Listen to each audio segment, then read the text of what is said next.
सम्माननीय सभापति महोदय, पूज्य गुरुजी गुरुमा वृंद एवं एठारे उपस्थित थिबा मोर स्नेहर छोट और बड़ भाई और भौणी माने आज हेउछि आम देशर स्वाधीनता दिवस। आज आम समस्ते एकाठी होइछु आमर महान स्वाधीनता दिवस पालन करबा पई।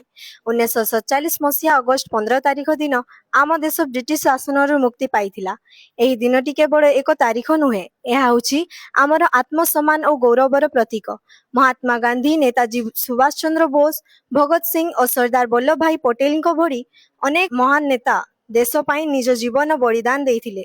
ओडिशार वीर पुओ बक्सी जगबंधु वीर सुरेंद्र साय अमर कहानी आम पाई प्रेरणा। सेमानंकर त्याग जोगु आज आमे एक मुक्त आकाश निश्वास नेउछु।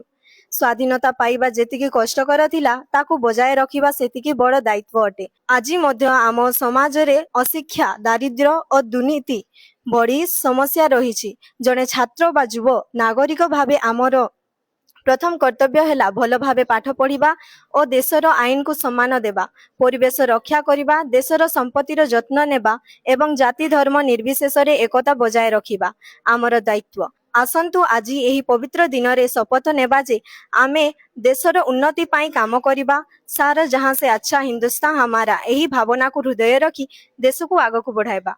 जय हिंद, जय भारत, वंदे मातरम।